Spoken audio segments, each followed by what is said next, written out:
નમસ્કાર મિત્રો, જય માતાજી। ગયા રવિવારે અમારા કુળદેવી ચામુંડા માતાજીના દર્શન કરવા માટે ચોટીલા જવાનું થયું। ત્યાં હાઈવેથી અંદર જતા રસ્તાઓની આજુબાજુમાં કાટમાળ સાથેના ખુલ્લા રસ્તા જોવા મળ્યા હતા। આજે આપણે એક ખૂબ જ મહત્વપૂર્ણ અને ચર્ચાસ્પદ મુદ્દા પર વાત કરવા જઈ રહ્યા છીએ અને તે છે ચોટીલામાં થયેલ દબાણ અને તે દબાણ કયા કાયદા હેઠળ અને કયા પ્રકારની જમીન પરથી દૂર કરવામાં આવ્યું। તાજેતરમાં સુપ્રસિદ્ધ યાત્રાધામ ચોટીલામાં વહીવટી તંત્ર દ્વારા એક વિશાળ દબાણ હટાવવાની ઝુંબેશ હાથ ધરવામાં આવી હતી। આ સમાચાર તમે ટીવી સોશિયલ મીડિયામાં ચોક્કસ જોયા હશે।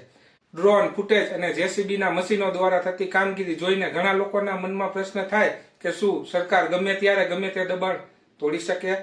આ કાર્યવાહી કયા કાયદા હેઠળ કરવામાં આવે છે? શું દબાણ કરનાર વ્યક્તિ પાસે કોઈ બચાવનો રસ્તો હોય છે? શું સરકાર કોઈ પણ સમયે કોઈનું બાંધકામ તોડી શકે? શું આ કાર્યવાહી કાયદેસર હતી અને સામાન્ય નાગરિક તરીકે આપણા હકો શું છે? અને સૌથી મહત્વનું એ છે કે સરકારી જમીન પર કબજો કરવા બદલ કઈ કઈ કાયદાકીય જોગવાઈઓ લાગુ પડે છે।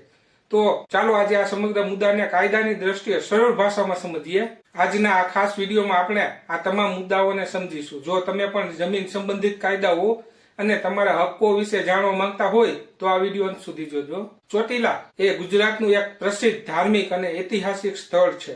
ચામુંડા માતાજીના મંદિરને કારણે અહીં રોજ હજારો શ્રદ્ધાળુઓ આવે છે।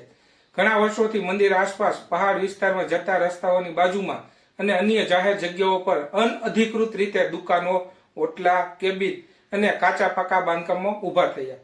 શરૂઆતમાં આ બધું નાનું લાગતું હોય છે, પરંતુ સમય જતા જાહેર સુરક્ષા, ટ્રાફિક વ્યવસ્થા અને સરકારી જમીનના ઉપયોગ માટે ગંભીર સમસ્યા બની જાય છે। આ જ કારણોસર પ્રશાસને દબાણ દૂર કરવાની કાર્યવાહી હાથ ધરી હોય। આમ જ્યારે પણ કોઈ મોટી કાર્યવાહી થાય છે ત્યારે તેની પાછળ એક મજબૂત કાયદાકીય માળખું હોય છે।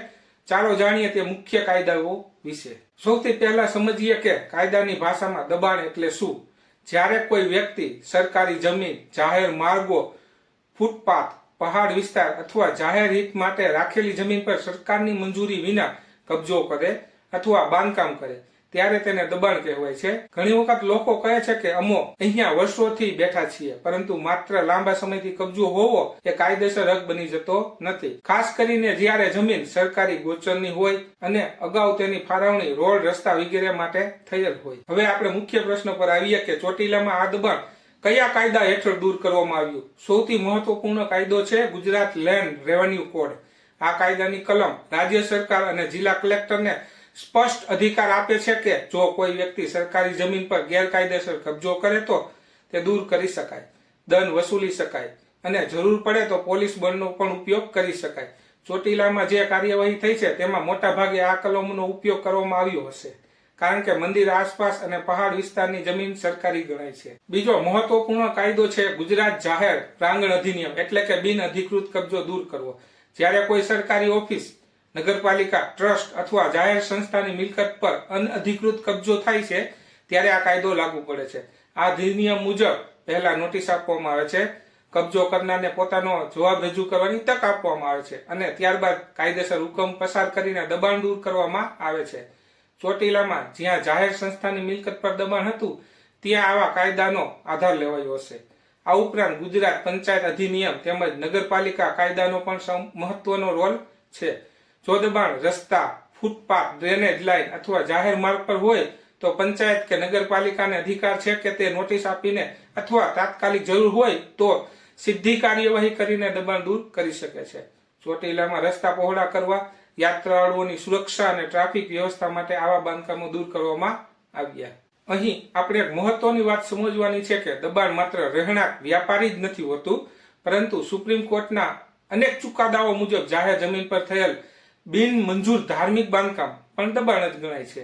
સુપ્રીમ કોર્ટે સ્પષ્ટ કહ્યું છે કે જાહેર હિત, ટ્રાફિક, પર્યાવરણ અને સુરક્ષા મુદ્દે રાજ્ય સરકાર આવા બાંધકામો દૂર કરી શકે છે। આ સિદ્ધાંતોના આધારે પણ ચોટીલાની કાર્યવાહી યોગ્ય ગણાય છે। હવે ઘણા લોકોને પ્રશ્ન હોય કે શું નોટિસ આપવી ફરજિયાત છે? સામાન્ય રીતે હા, કાયદો કહે છે કે પહેલા નોટિસ આપવી જોઈએ, વ્યક્તિને પોતાનો પક્ષ રજૂ કરવાની તક આપવી જોઈએ અને ત્યારબાદ કાર્યવાહી કરવી જોઈએ। ચોટીલા નગરપાલિકાનો જ્યારે તો ચોટીલા બ્યુરો હતો ત્યારથી અમે અહીંયા વેરો ભરીએ છીએ। નથી 2 દિવસ પહેલા કે નથી 5 દિવસ પહેલા કોઈ જાતની જાણ કરી।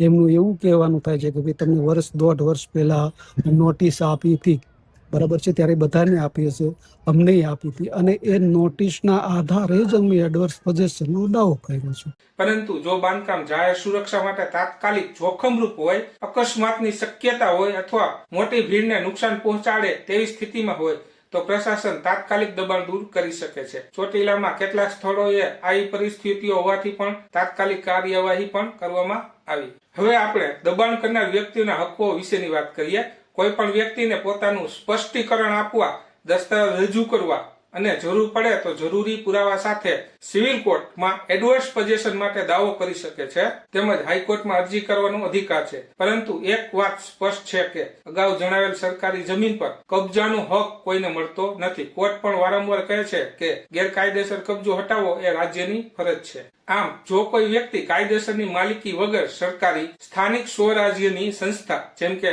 નગરપાલિકા કે પંચાયત અથવા અન્ય કોઈ વ્યક્તિની જમીન પર બળજબરીથી કબજો કરે, બાંધકામ કરે અથવા તે જમીન વેચી નાખે તો તેને લેન્ડ ગ્રેબિંગ એટલે કે જમીન પચાવી પાડવી કહેવાય. તેના માટે શિક્ષાની જોગવાઈ છે કે આ કાયદા હેઠળ 10 વર્ષથી લઈને 14 વર્ષ સુધીની સખત જેલની સજા અને જમીનની જંત્રી કિંમત જેટલા જ દંડની જોગવાઈ છે. આમ લેન્ડ રેવન્યુ કોર્ટ જમીન મહેસૂલ સંહિતા દ્વારા કલેક્ટર કે પ્રાંત અધિકારી પાસે સરકારી જમીનનું રક્ષણ કરવાની અને દબાણ કરનાર પર દંડ કરવાની સત્તા આ સંહિતા આપે છે. તેથી ચોટીલાના આ કિસ્સામાં રસ્તા તથા ગોચરની જમીન કે હાઈવેની આસપાસની સરકારી જમીન પચાવી પાડનારા તત્વો સામે આ કાયદો સૌથી મોટું હથિયાર સાબિત થયો છે. તેમજ મિત્રો, તમારે ખરાબો ખાતે કરવાની રીત, શરતો, કયા અરજી કરવી, કેવી જમીન મળી શકે, કેવી નહીં, મળવાની સંભાવના કેટલી, કયા કયા ડોક્યુમેન્ટના આધારે એડવર્સ પોઝેશનની અરજી કરી શકાય તે અંગેનો વિડીયો અગાઉ આપણી ચેનલ પર મૂકેલ છે.